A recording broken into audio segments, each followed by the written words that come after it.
Bonjour et bienvenue dans cette nouvelle vidéo de conseils en bricolage. Aujourd'hui, nous allons profiter du beau temps printanier que nous avons pour nous attaquer à de la peinture et ce en extérieur. Et oui, en plus de profiter du soleil, nous bénéficierons d'un temps de séchage accéléré, mais aussi nous éviterons les odeurs de peinture.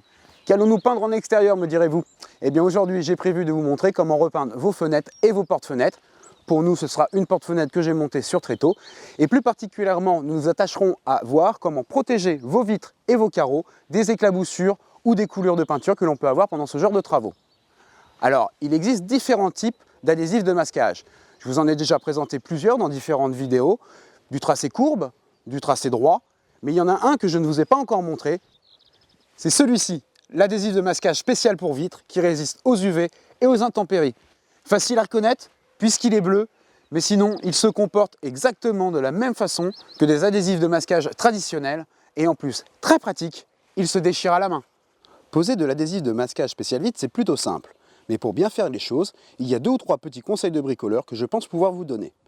Tout d'abord, bien suivre et coller à l'encadrement de votre fenêtre sans remonter sur la tranche intérieure en bois, puisque l'on va peindre celle-ci par la suite. D'ailleurs, sachez que bien que notre porte-fenêtre soit en bois ici, l'adhésif de masquage que je vous présente fonctionne aussi bien et est 100% efficace sur des fenêtres en PVC ou en aluminium. Ensuite, je vous conseille de ne pas appliquer une longue bande d'un seul tenant, mais plutôt de découper des petits bouts de 20 cm environ afin de les apposer progressivement.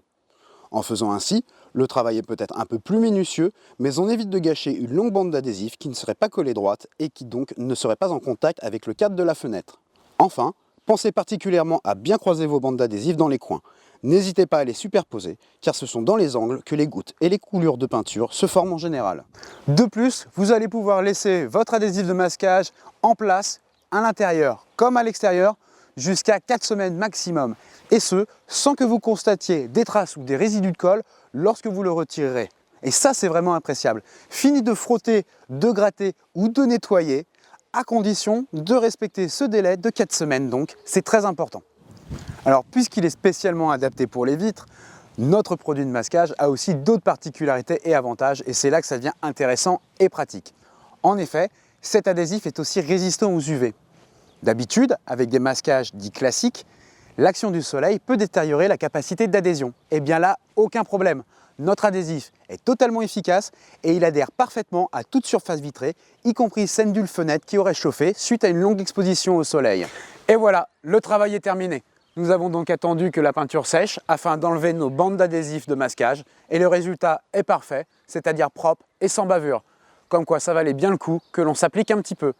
Il ne me reste plus qu'à vous dire au revoir, mais à vous rappeler une dernière chose, c'est qu'un travail bien fait, c'est avant tout un bon choix d'outils, c'est-à-dire des outils sûrs, performants et surtout, comme nous venons de le voir, adaptés à vos besoins.